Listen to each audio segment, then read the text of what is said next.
आपकी किसको वोट देंगे, किसकी सरकार बनेगी? मैं सरकार तो उसी की बनेगी जो आदमी क्षेत्र का विकास और जो है प्रदेश का विकास की बात करेगा, उसी की सरकार बनेगी। क्या नाम है आपका? मुझे हाजी मोहम्मद सलीस कहते ये हैं। तीसरी बार विधायक आपके क्षेत्र में रहे और क्या विकास कराया, कुछ विकास के बारे मैं में? देखिए ये चुनाव किसी क्षेत्र के विकास और विनाश का नहीं है। ये चुनाव है हिंदुस्तान के संविधान को बचाने या आया कि आइंदा हिंदुस्तान को हिंदू राष्ट्र बनाने।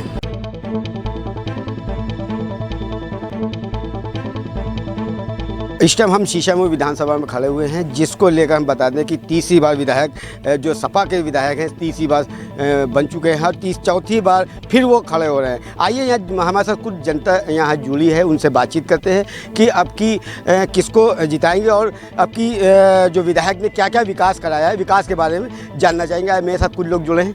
क्या नाम है आपका? भैया श्रीगंध दीक्षित। अच्छा, ये तीसरी बार विधायक बन चुके हैं और अब की जो चुनाव लड़ रहे हैं, फिर से चुनाव लड़ रहे हैं, तो क्या क्या विकास सपा ने कराया है? ऐसा है, उन्होंने कोई विकास नहीं कराया है और ये इस बार का चुनाव जो शीशामऊ विधानसभा का हो रहा है वो राष्ट्रवाद बनाम आतंकवाद पे चुनाव हो रहा है। इसलिए जितने भी राष्ट्रवादी लोग हैं वो सारे लोग भारतीय जनता पार्टी को वोट देंगे और इस बार भारतीय जनता पार्टी का विधायक यहाँ से चुना जाएगा। अच्छा, अभी जो बता रहे हैं कि हैट्रिक किया है, 3 बार विधायक बन चुके हैं, मगर विकास के बारे में क्या अभी सपा ने वो हैट्रिक उनके पिताजी ने भी की थी, लेकिन उन्होंने कोई विकास नहीं कराया। पूरे संपूर्ण शीशामऊ को तो बिल्कुल ही नहीं कराया। कुछ एरिया का हो सकता है, कुछ उन्होंने किया हो न किया हो, वो भी वहाँ के लोग जानते होंगे, लेकिन संपूर्ण शीशामऊ की अगर बात की जाए तो, और या उसके पहले उनके पिताजी थे उसकी आर नगर की बात की जाए तो दोनों विधानसभाओं में उन्होंने कभी भी इनके खानदान ने विकास नहीं कराया। इस कारण इस बात का चुनाव जो है विकास के साथ साथ राष्ट्रवाद के नाम पर हो रहा है, जिसमें भारतीय जनता पार्टी चुनाव जीतेगी। आपकी वोट किसको देंगे? भारतीय जनता पार्टी को, वही जीतेगी, उसी को वोट सब करेंगे। क्या नाम है आपका? संजय अग्रवाल मेरा नाम है। आपकी वोट किसको देंगे, किसकी सरकार बनाना चाहिए? आपकी योगी जी की सरकार बनाएंगे हम। योगी जी का, और पार्टियां भी जो मैदान में हैं। और पार्टियां भी मैदान में हैं, लेकिन ये है कि ये हिंदू राष्ट्र की बात है ना। हिंदू राष्ट्र को देखते हुए जैसे उन लोगों की बात आ रही है, 20 और 80 की बात आ रही है, तो वो 20 अगर एकत्रित हैं तो हम 80 भी एकत्रित होने की काम करेंगे। नहीं तो कहीं ना कहीं ये लोग दावा कर रहे हैं 300 यूनिट और सपा बता रही है, तो क्या उसका सपा को नहीं है? अगर क्या ये 300 यूनिट देने से देश का विकास होगा? फ्री देने से भाई फ्री कैसे देंगे हम? अर्थव्यवस्था कैसे बनेगी? हमारे देश का विकास कैसे हो पाएगा? हम रक्षा मंत्री रक्षा की तरफ कैसे बढ़ेंगे? हम सामान कैसे खरीदेंगे? अगर हम फ्री ही सब कुछ देते रहे तो ये अर्थव्यवस्था कैसे बनेगी? हमें तो सैलरी भी देनी है, हमें सब काम करने हैं, तो फ्री का तो कोई मतलब, ये तो एक बहलावा है, बहकावा है खाली ये बताइए कि और पार्टियां जो दावा कर रही हैं, अलग अलग दावे हैं, जैसे बसपा है, जैसे सपा है, जैसे कांग्रेस है, तो क्या लगता है कि अब की ये सरकार जो है बन रही है, किसकी बनाएंगे और किसके उस पर सब अपने अपने हथकंडे इस्तेमाल कर रही है? इतने वर्षों से इधर जब से माननीय प्रधानमंत्री जी और योगी जी का नेतृत्व में भाजपा अपना कार्य जिस तीव्रता से ला रही है, तो कहीं कोई संशय रह ही नहीं गया है। दूसरी बात, जनता ने मन बना चुका है कि यूपी में दोबारा पुनः योगी जी को लाना है, देश में मोदी जी को लाना है। कोई लोभ लुभावन वादे या किसी तरह की और भी बहुत सारे प्रलोभन आते हैं, इस पर जनता का कहीं कोई ध्यान नहीं है। वो नेतृत्व की तरफ ध्यान दे रहा और निश्चित विजय होगी। सलील बिश्नोई जी हमारे 213 से ही जीतेंगे। अन्य सीटों पर भी भाजपा का ही कब्जा रहेगा। नहीं तो क्या माना जाए कि आपकी जो है लड़ाई किसकी है? जो 4 पार्टियां खड़ी हो रही हैं, लड़ाई में कोई है ही नहीं। लड़ाई कहाँ है? ये तो लड़ रहे हैं, इनकी जिद है अपनी। प्रत्येक पार्टी कोरम है, पूरा हो रहा है। भाजपा बिना संघर्ष के थोड़ा चल रही है, पूरे देश में उसका परचम चल रहा है। हर मुद्दे पे उसको आगे आकर के उसको फेस करना पड़ रहा है। हर चीज़ें व्यवस्थित हुई हैं, जनता की नज़र में है, इसलिए भारतीय जनता पार्टी का अस्तित्व अब कई वर्षों तक का ऐसे ही रहेगा। अच्छा, अभी सपा के विधायक है, इस टाइम जब मौजूदा हाल में सपा के विधायक थे, तो क्या विकास कराया उन्होंने? ये अपने पिताजी के नाम पर चलते रहे और उसका उनको जनता ने मत दिया। कभी जनता से मिलने नहीं आई है? जनता से मिलने, जनता इनके पास है कहाँ? यहाँ ये अपने वहीं जनता में मिलते हैं, वहीं अपना ईदी मुबारक करते हैं। यहाँ हिंदुआने में तो कोई मतलब वैसे भी नहीं है इनको। कुछ कॉमर्शियल लोग होते हैं हर जगह, इक्का दुक्का उन्हीं को पकड़े रहते हैं, अपना काम कराते हैं। अब की किसको वोट देंगे, किसकी सरकार बनाएंगे? मैं सरकार तो उसी की बनेगी जो आदमी क्षेत्र का विकास और जो है प्रदेश का विकास की बात करेगा, उसी की सरकार बनेगी। क्यों किसको वोट देंगे आप? मैं कांग्रेस पार्टी को वोट दूंगा। क्यों क्या नाम है, सपा भी 300 यूनिट देने की बात कर रही है, बड़े दावे कर रही है। तो दावे भाजपा और समाजवादी पार्टी, इनके पास दावे के अलावा कुछ नहीं है। ये सिर्फ देश को खोखला और बर्बाद करने की बात करते हैं। आज तक के ना विकास की बात की इन्होंने, ना इन्होंने देश के उत्थान की बात की है। सिर्फ देश के उत्थान की अगर कोई बात कर सकता है वो कांग्रेस पार्टी है। मैं कांग्रेस को सपोर्ट करूंगा आपकी। अच्छा, क्या क्या मुद्दे हैं इस टाइम? सब अपने अपने मुद्दों से लड़ रहे हैं। कोई महंगाई से लड़ रहा है, बीजेपी भी कह रही है हमने विकास कराया।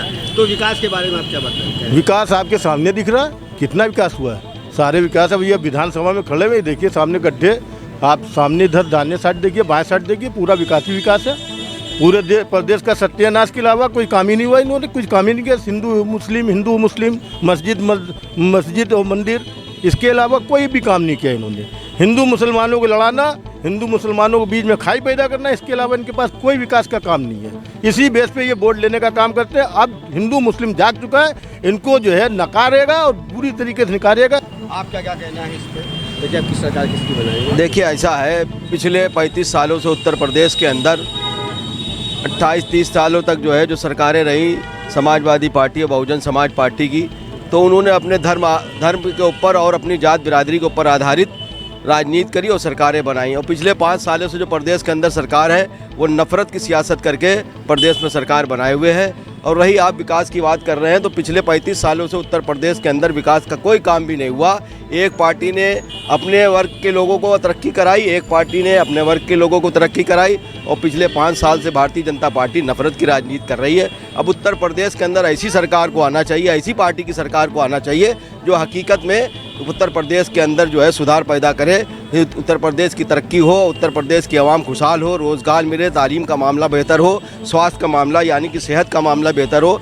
तो हमारा मानना ये है कि पिछले 35 सालों से अगर प्रदेश के अंदर जात बिरादरी की और नफरत की राजनीति होती रही, तो अब ऐसी पार्टी को जिता के उत्तर प्रदेश के अंदर हुकूमत में बैठाना होगा जो हकीकत में आवाम का काम कर सके। जैसे कि ये आपके सामने है कि कांग्रेस पार्टी ने अपने मैनिफेस्टो में और आवाम के लिए, बिलखुसूस औरतों के लिए, 50% आबादी औरतों की, उनके लिए उन्होंने भागीदारी की बात की है और प्रदेश के अंदर और बुरी तरीके से वो तरक्की का काम करना चाहती है। और मेरा मानना ये है कि अगर प्रदेश के अंदर कांग्रेस पार्टी की सरकार बनेगी तो आने वाले 2024 के इलेक्शन में हम भारतीय जनता पार्टी को हिंदुस्तान से निकाल के फेंकने का काम करेंगे। इसलिए हमारा मानना ये है अब किसी मुसलमानों को एकजुट होकर कांग्रेस पार्टी को ताकत देना चाहिए और प्रदेश में कांग्रेस पार्टी की सरकार बनाना चाहिए। अच्छा, जैसे अभी वो ऐसी आए मुस्लिम के रेबल बताए जाते हैं, तो क्या और पार्टियाँ जो आई है तो क्या उनको क्यों नहीं? देखिए, मैंने ऐसा अभी आपको बताया कि अभी एक पार्टी जो है सिर्फ धर्म आधारित बात कर रही है, जात पात की बात कर चुके, अब धर्म की बात हो रही, मंदिर मस्जिद की बात हो रही है। वैसे साहब भी ऐसे ही है, धार्मिक उन्माद पैदा करते हैं और वो एक धर्म को उन्माद पैदा करके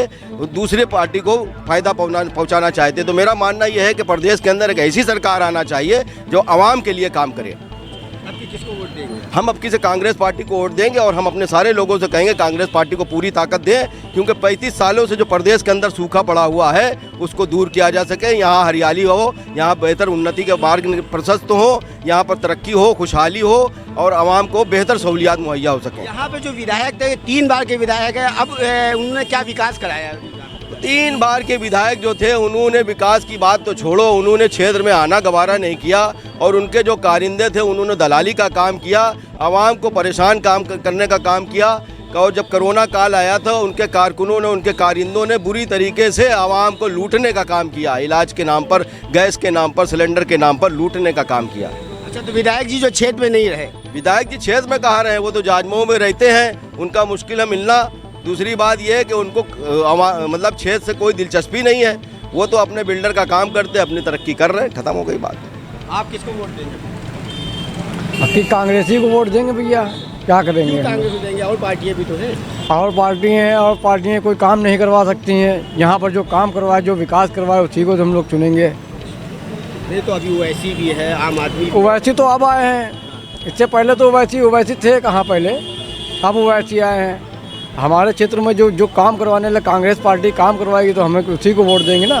नहीं, सपा भी तो दावा कर रही है कई योजना। अरे दावा तो बहुत लोग करके आगे चले गए हैं, दावा तो करके चले जाते हैं लोग, काम नहीं करवाते ना। आज जो है आपसे बताया कि हम ये करवा देंगे वो करवा देंगे, कल जीत जाते हैं, वो दिखाई नहीं पड़ते यहाँ पर और चले जाते हैं। क्या नाम है आपका? मुझे हाजी मोहम्मद सलीस कहते ये हैं। तीसरी बार विधायक आपके क्षेत्र में रहे और क्या विकास कराया, कुछ विकास के बारे में? मैं देखिए ये चुनाव किसी क्षेत्र के विकास और विनाश का नहीं है। ये चुनाव है हिंदुस्तान के संविधान को बचाने या आया कि आइंदा हिंदुस्तान को हिंदू राष्ट्र बनाने। तो आज हिंदू, मुसलमान, सिख, ईसाई जो लोग इस मुल्क को बाबा साहब भीमराव अम्बेडकर के बनाए हुए संविधान के मुताबिक चलाना चाहते हैं, उनको उस सरकार को उखाड़ फेंकने में जो पार्टी सत्ता में आ रही है उसको पहुंचाना चाहिए।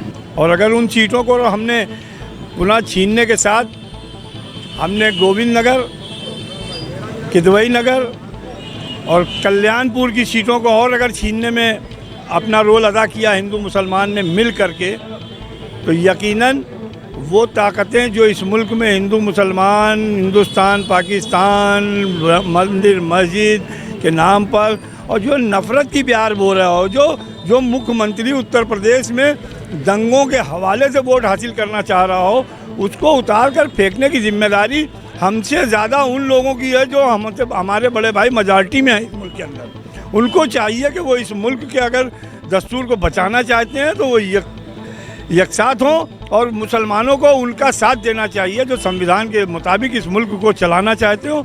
और जो लोग संविधान के विपरीत इस देश को ले जाना चाहते हैं, जो हिंदू राष्ट्र की बात करते हैं, तो मैंने तो 2015 में मोहन भागवत से समय मांगा था।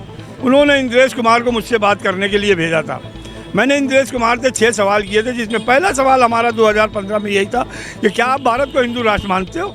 हिंदू राष्ट्र हिंदू धार्मिक ग्रंथों से चलेगा या तुमने कोई नया फलसफा बनाया है? पूरा संघ बैकफुट पे चला गया, हमारे सवालों का जवाब नहीं दे सका और संघ ने ऑर्गेनाइजर में 10 सवाल मुसलमानों से किए। मैंने उनके भी जवाब लिखकर नागपुर में भेजे। फिर उन्होंने कहा मैं पब्लिक में आके कहना चाहता हूँ आपके सवालों का जवाब। तो मैंने उनको 1 महीने बाद हलीम खालिद के सफदरदार पे दावत दी कि आप आइए, मैं खुली चुनौती दे रहा हूँ। क्या क्यों इस मुल्क में बहस इस बात पे होनी चाहिए जो यहाँ के मूल निवासी हैं, जो यहाँ का पिछड़ा वर्ग है, जो यहाँ का दलित वर्ग है, जिनको काम की बुनियाद पर विभाजित करके हजारों साल शोषण किया, उनको सत्ता के आसन पर पहुँचना चाहिए। चाहे प्रधानमंत्री की कुर्सी हो, चाहे मुख्यमंत्री की कुर्सी हो, चाहे चपरासी की कुर्सी हो, चाहे कलेक्टर की कुर्सी हो, उन पर उन लोगों को जिनको उनके अधिकार से वंचित रखा, हमारी तहरीक यही है कि हम उनको सत्ता में पहुँचाएँ। जो लोग सत्ता में पहुँच करके उन शोषण हो चुका जिनका, वो न्याय स्थापित कर सकें, संविधान के मुताबिक चला सकें। आपकी किसको वोट देंगे?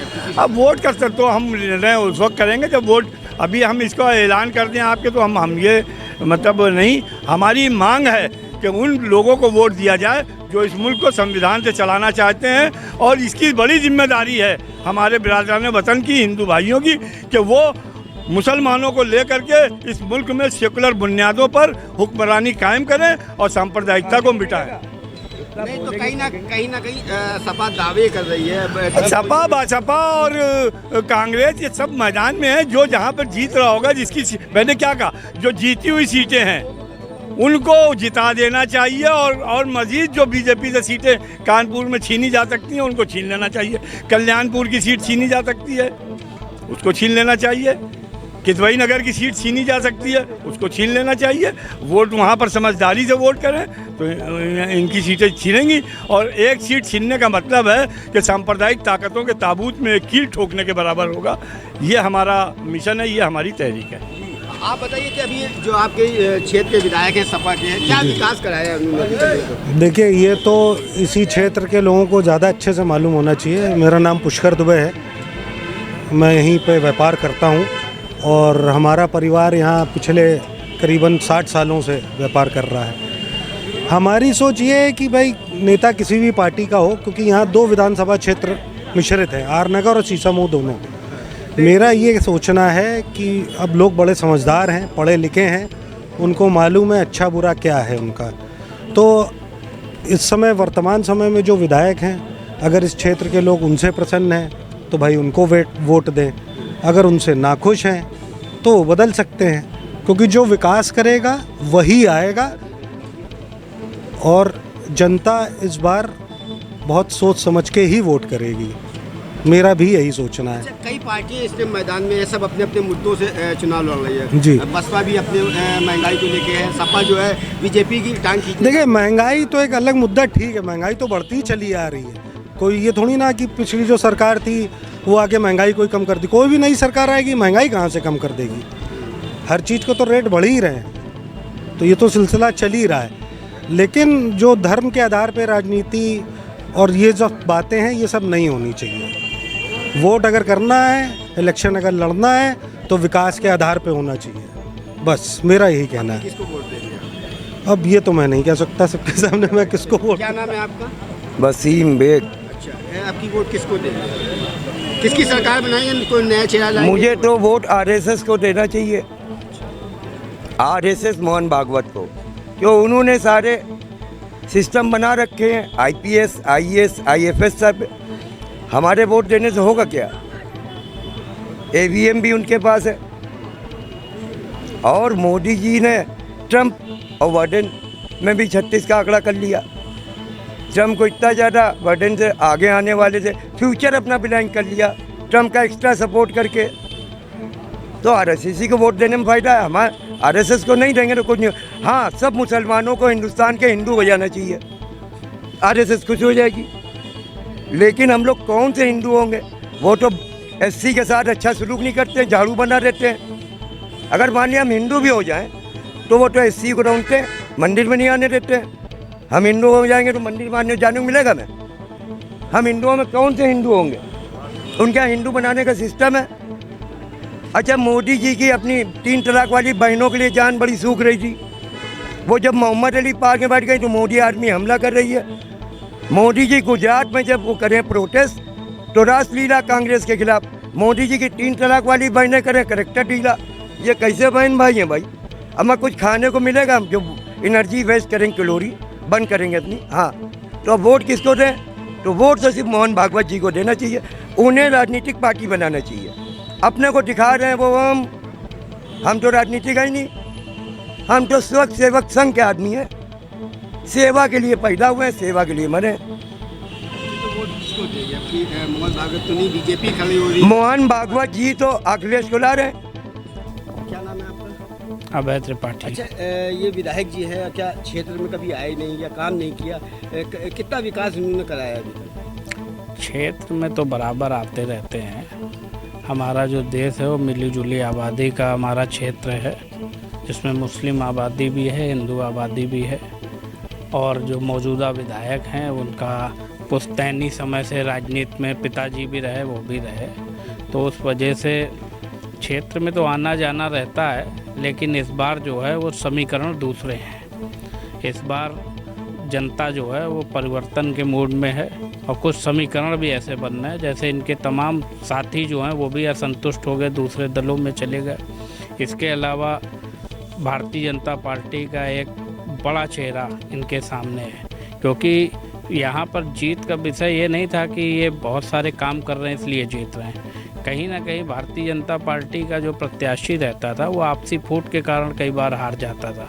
इसीलिए इस बार भारतीय जनता पार्टी ने अपना ऐसा प्रत्याशी किया है जिसको जो नॉन कंट्रोवर्शियल है और सभी लोग उसको, जो भी लोग दावेदार भी थे वो भी उसके लिए तन मन धन से जुटे हुए हैं, तो उसका असर दिखेगा। और इस बार सीसामऊ विधानसभा में सोलंकी जी को जीतना बहुत मुश्किल काम है, बहुत कड़ा संघर्ष है और त्रिकोणीय संघर्ष है।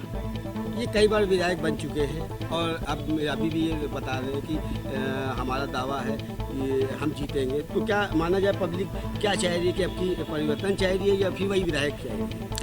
भाई ऐसा है, हर पार्टी के अपने अपने समर्थक होते हैं और जो व्यक्ति राजनीति करता है उसके अपने भी समर्थक होते हैं। तो जो जिसका समर्थक होता है वो उसकी जीत की कामना करता है, और जो चुनाव लड़ रहा है विधानसभा में सभी जीतने के लिए लड़ रहे हैं, जो निर्दलीय लड़ रहे हैं वो भी जीतने के लिए लड़ रहे हैं। ये तो जब जनता जनार्दन वोटिंग करेगी और रिजल्ट आएगा तब पता चलेगा।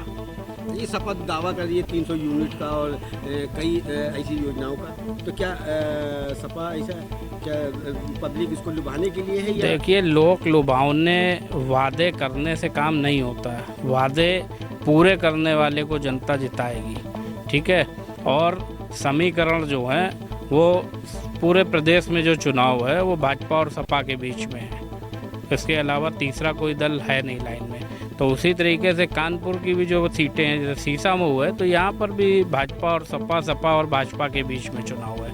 माना जाए कि सबसे ज़्यादा मुस्लिम वोट यहाँ है इस विधानसभा में, तो क्या लगता है कि क्योंकि अब की 2 कैंडिडेट ऐसे खड़े हो रहे हैं जो मुस्लिम हैं? नहीं, ये गलत बात है। सबसे ज़्यादा मुस्लिम वोट सीसामऊ विधानसभा में नहीं है।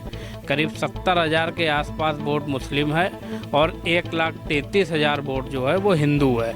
लेकिन ये कुछ लोग जो है वो अपने स्वार्थ के लिए जो है हिंदुओं के वोटों को जाति के आधार पर लिखते हैं और मुस्लिम वोट को एकजुट लिखते हैं। ये गलत परंपरा चल रही है, इसको ख़त्म करना होगा। अगर मुस्लिम में भी तो तमाम सारी जातियां हैं और शिया हैं, सुन्नी हैं, फिर उस हिसाब से फैक्टर में आप लिखिए। आप हिंदू को क्यों फैक्टर में लिख रहे हैं? हिंदू करीब 1,33,000 है और इस बार जो है मुस्लिम कैंडिडेट भी 2 हैं, जो एक तो इन्हीं के टीम का है। तो संघर्ष करना पड़ेगा चुनाव जीतने के लिए। आपकी जो विकास कराएगा वो आएगा कैंडिडेट। विकास का तो मुद्दा ये है कि विकास तो जैसे जैसे समय बदलेगा काम तो कराते निरंतर करना पड़ेगा। कोई किसी का एक बार का कराया गया विकास से राजनीति नहीं चलेगी। राजनीति चलाने के लिए आपको निरंतर विकास की सोच रखनी होगी और विकास करते रहना पड़ेगा। देखा आपने यहाँ का इनका कहना है कि सीधी सी बात है कि जो विकास कराएगा वो अब की जीत के जाएगा।